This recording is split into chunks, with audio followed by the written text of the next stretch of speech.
Hello. Thank you so much for being here. Thank you for being a part of this incredible show. What today we are going to actually talk about something that's so impactful, so important on your healing journey, and we take it for granted. We've lived in it so much within our lives, and I'm talking about fear, worry. And fear also includes shame, anger, guilt, frustration, all of the emotions that are not coherent with who we really are.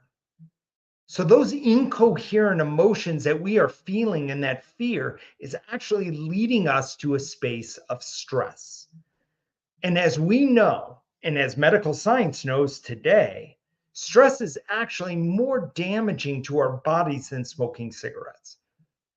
Now, I'm not condoning smoking cigarettes to relieve stress, but ultimately, under that premise, if we look at stress as being that damaging, something that we would never actually voluntarily do, but we do unconsciously and consciously live in stress. We have stressful jobs, we have stressful lives, we have kids that need to go places. We're so busy. It's almost like busyness becomes a rite of passage in our lives. Then we get diagnosed with a disease that has us forcefully slowing down. And I'm going to use that, forcefully slowing down. When I was diagnosed with multiple sclerosis over 7 years ago, and I'd had it possibly for 4 years longer than that when I noticed my first symptoms. So for 11 years, I've been living with the symptoms.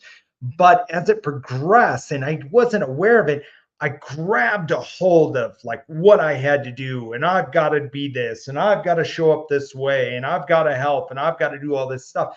But what that did was bring shame to myself, was bring more fear within my day. And so what it was actually doing was blocking my ability. Hey, Rhonda, was blocking my ability to overcome this diagnosis. Because if I stayed there in that space of that fear, I was not actually promoting my body. I was not allowing my body to enter a state of the parasympathetic, which is rest and repair. And our bodies need to find that balance within itself, needs to actually say that I am okay. I'm not being chased by a tiger. I'm not under threat, under danger. But what happens is in low levels of stress that we undergo, our bodies react very similarly to whether we were being chased by a tiger or had some sort of danger coming to us. So that fear put us into that fight, flight, freeze response, which, as we know, is that anybody, like right now, think to yourself, when was the last time I was in fight, flight, freeze? Your body had a symptom, it reacted, it didn't do well under that statement. But with this, is we'll actually put our bodies in that state in very minute levels. It doesn't need a lot. Sometimes we drink from the cup of stress and we can say, oh, I had such a stressful day today. And we can outline it, point to it, and actually say what brought you stress. But what happens if that fear, that stress, that fear, I mean, you Cohen changing both of those words, what if that fear at a minute level, very, very small, let's say, for example, let's say something very small. Let's say you go down for a cup of coffee in the morning, you realize that you're out of coffee. Yeah, that's stressful. That's all I got to say. Is in that moment, it's like, oh my God.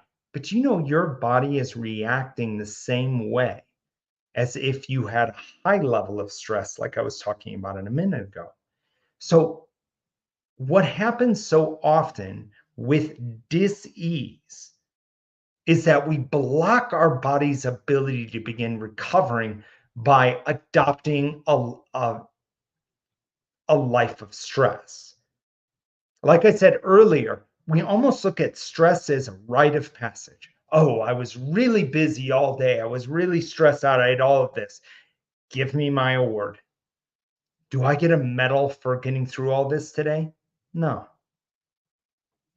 And if we basically say that we have a really stressful life, we are going to bring more stress to ourselves in that state.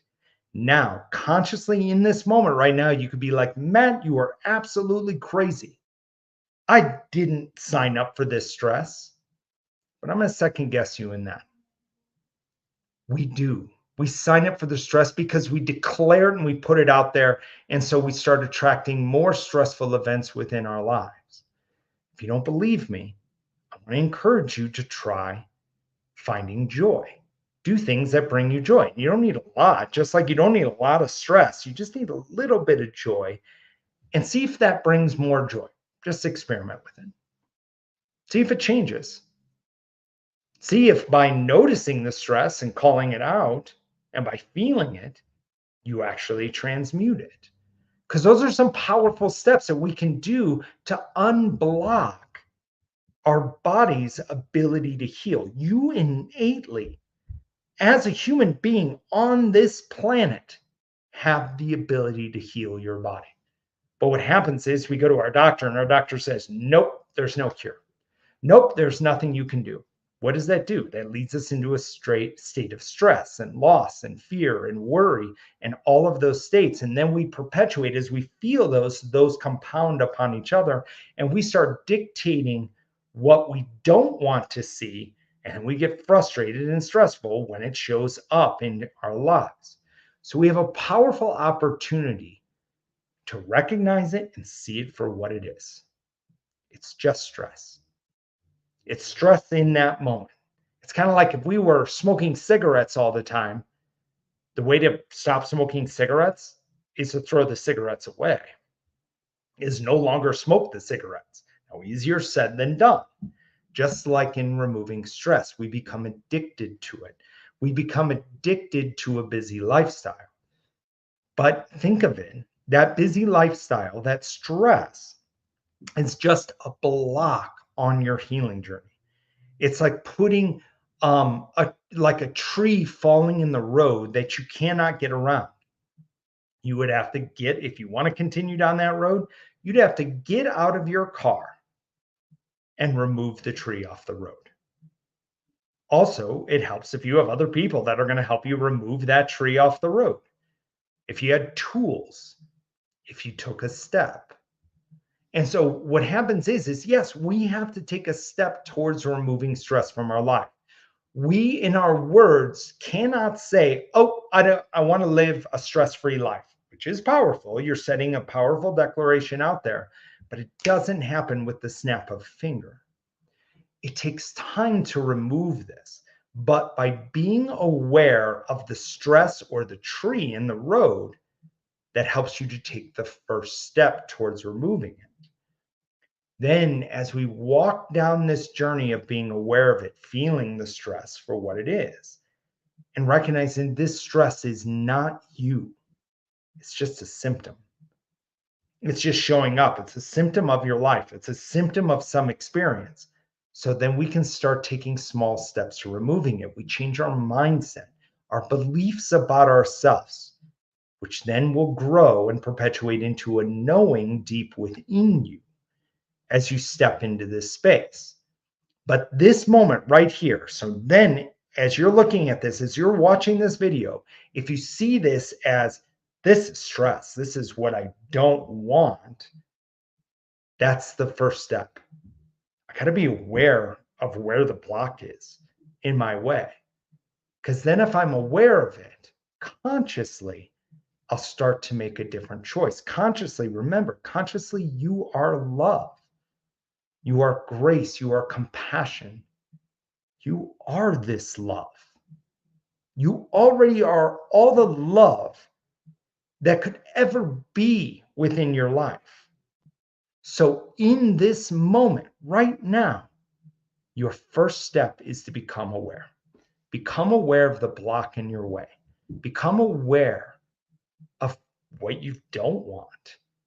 Because what you don't want is an actual gift that is given to you to point towards what you do want within your life and within your absolutely beautiful existence of who you are. So you have a step to take to become aware of where there is stress. And then you can consciously make a decision. Do I want to live in that space or do I want to be somewhere else? Do I want to live somewhere else? That in that moment, by making that little short, small change, even if it's 1%, you are actually changing your quantum reality. Isn't that kind of cool to think about? That you can change the quantum field by just being aware. And there's multiple books on this, there's multiple other teachers. But when you think about this, our bodies have the ability to heal themselves. So whether you believe this or not, that's okay. But you're led to this video for a reason. This is not by accident. And whether I planted the seed of thought in this moment, or whether you're taking another step along your healing journey and this helps you unlock the next piece, then wonderful. And this is where we are going. So if you found value from today's video, send this to somebody else. Share this channel with somebody else and seeing if we can help as many people as we can. Because you are possible and you are amazing. I know that you are, and I see you as healed. I love you and thank you so much for watching me today. Have a wonderful rest of your day. Be intentional on living a life expansive with this love. All right. I'll see you guys all soon.